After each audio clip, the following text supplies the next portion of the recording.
უამრავი ცხენით და უამრავი ლიტრით კაპოტის ქვეშ.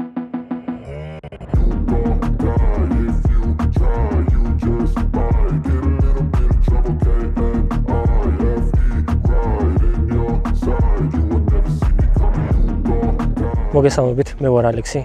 მე ჩამოვყავს მანქანები, ვაწყობ მანქანებს და გიყვებით მანქანებს და ეს არის ჩემი 2020 წლიანი Ford Mustang EcoBoost 2.3 ძრავით. კი, Ford Mustang-ისთვის მთლად რაღაც კატასტროფულად დიდი ძრავი არ არის და ცოტა უფრო სხვა Ford Mustang-ები გვაქვს ხოლმე წარმოდგენაში რაღაცა უამრავი ცხენით და უამრავი ლიტრით კაპოტის ქვეშ, მაგრამ 2.3 EcoBoost-ებიც არც ეს სწრაფად დადის. და მოგიყვებით რატო?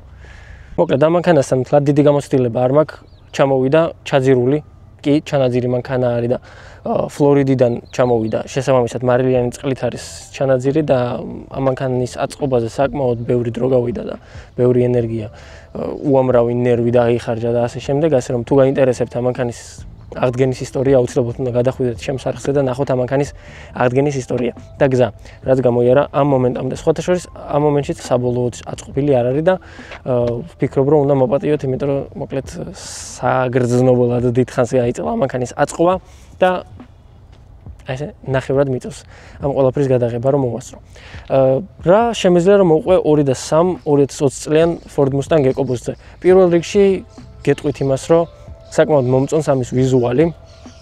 ანუ ვიზუალურად ბევრად უფრო მესიმპათიურება ვიდრე ამის წინამორბედი, ანუ არა რესტაილინგი რომელიც იყო, ზუსტად იგივე ძრავებით გამოდიოდა. უბრალოდ 2018-19 წლიდან 3 და 7 ძრავებით აღარ გამოდის ეს Ford Mustang-ები და არის 2.3 EcoBoost-ები ყველა საერთოდ. ან GT5-დან 2 რომელიც. ამ მანქანის ფარები მომწონს ძალიან, ანუ მომწონს ეს პატარა მოკითხვის ნიშნო ფორმაში რო გადადის და ესეთი მოხვეული ფორმა რო აქვს, სწორი თლადიდად არ მომწონს, მაგრამ ეგ უფრო გემოვნების ამბავი არის. ჩვენ შემთხვევაში ეს არის კაბრიოლეტი და ეს ტენტიც, მე პირადად დიდად არ მომეწონა და რაღაცნაირი არის ტენტიანი კაბრიოლეტების დრო ჩემი აზრით გავიდა და რკინის სახურავიანი, მაგალითად კუპე მე ძალიან მომეწონებოდა და თუნდაც კაბრიოლეტი რო ყოფილიყო რკინის სახურავით ჩემი აზრით უფრო მომეწონებოდა.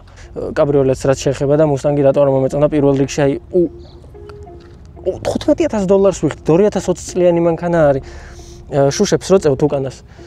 აი აქ ეს სამკუთხედი სწორად არ იკეტება ხოლმე და ეს ხელით უნდა მიაწვე, რომ წვიმა არ ჩავიდეს შენს 2020 წლიან კაბრიოლეტში, რომელშიც $15,000 იხდი და ამიტომ არ მომწონს ამერიკული მანქანები.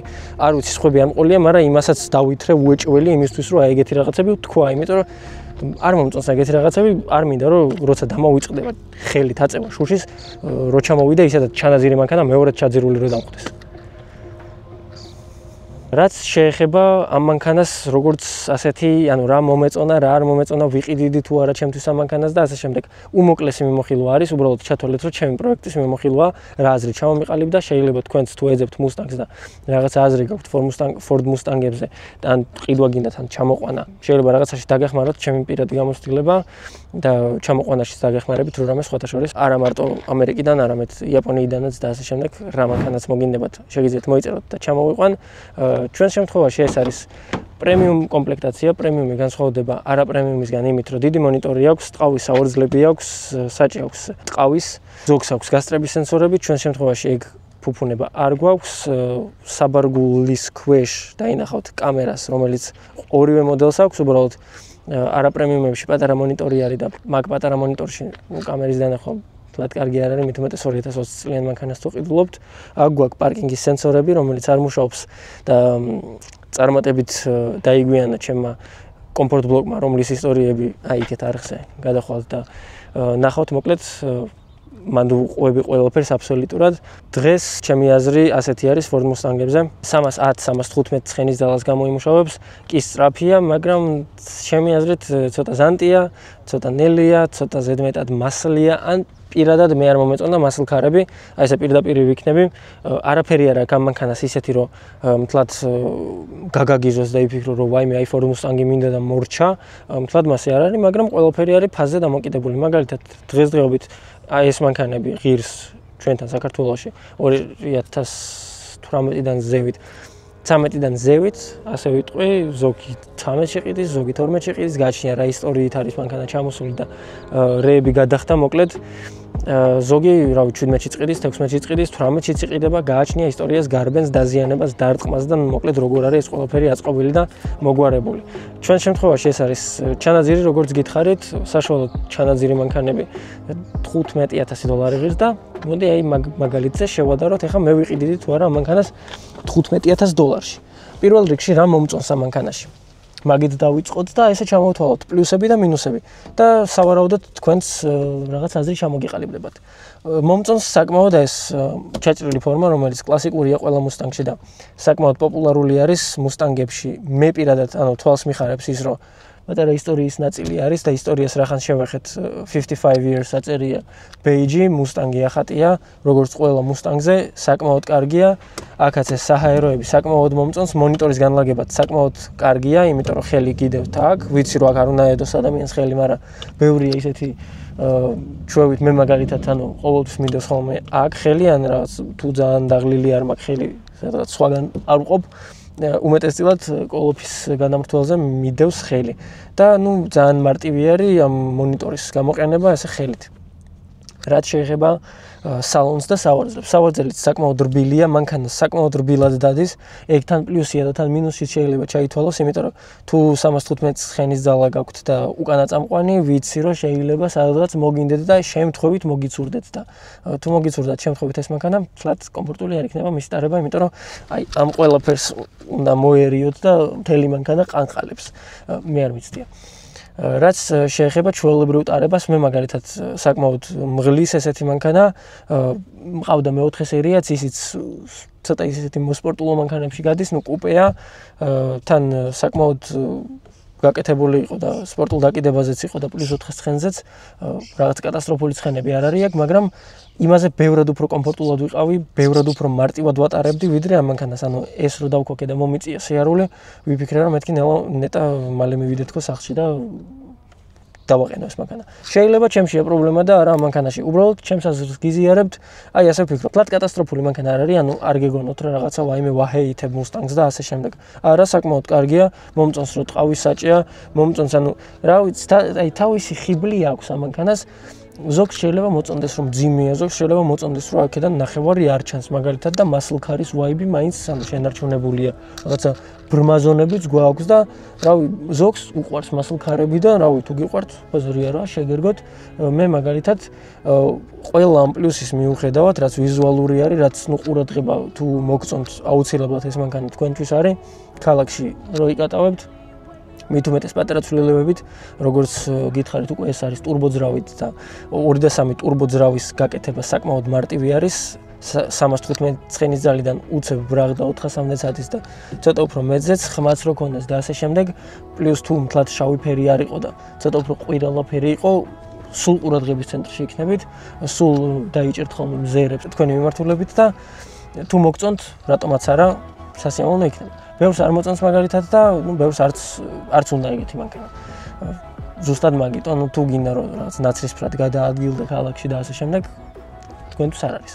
რაც შეეხება წვას, როგორც იწერებიან 12-13 ლიტრი აქვს საშუალო წვა, გზაზე, ტრასაზე დაახლოებით 9 წვავს. ნორმალური წვა არის ესეთი მანქანისთვის 2020 წლიანი კაბრიოა, მუსტანგია, 13 ლიტრი არის კამფეტი ამ მანქანის წვისთვის. რაც მინუსებს შეეხება. ჩემი თვალსაზრისით მინუსი არის ის, რომ ზანტია, მინუსი არის ის, რომ სავარაუდოდ ეგ ყველაფერი მოგვარებადია, იმიტომ რომ სპორტულ დაკიდებას აყენებ, აღარ არის ისეთი ზანტი, ცოტა ცხენებს უმატებ, აღარ არის ისეთი ნელი, აღარ ფიქრობს დიდხანს, სხვადასხვა დიდხანს ფიქრს რაც შეეხება 10 სიჩქარიანი კოლოფი ამ მუსტანგს, აი რაში ჭირდება წარმოდგენა არ მაქვს. არ ვიცი თუ ვინმე მიცით, შეგიძლიათ ჩახვიდეთ და კომენტარებში დაწეროთ ალექსიცი, აი ეს 10 სიჩქარიანი, პირველი 3 სიჩქარე ამისთვის არის საჭირო, მეორე 3 სიჩქარე იმისთვის და ასე შემდეგ. მე ამიხსენით, იმიტომ რომ წარმოდგენა არ მაქვს, არ ვიცი რაში ჭირდება 2 და 3 EcoBoost Mustangs 10 სიჩქარიანი გადაცემათა კოლოფი, არ ვიცი. სხვა ამ მანქანაზე არ ვიცი რა ვთქვა, ასე რომ მე გეტყვით, აი ასე, მარტივად, მოკლედ, ლამაზად გეტყვით რომ მე პირადად ამ მანქანას არ ვიყიდიდი, ან ვიყიდიდი მაგალითად $10,000-ში, ან $15,000-ად ამ მანქანას არ ვიყიდიდი, როგორი ლამაზიც არ უნდა იყოს ვიზუალურად, როგორი სიმპათიურიც არ უნდა იყოს. რაღაც პატარა ხელის მოპათურებების შემდეგ იქნება ეს ტარება, იქნება ეს ვიზუალი თუ ასე შემდეგ, ჩემი არ არის. მე იაპონური მანქანები მიყვარს.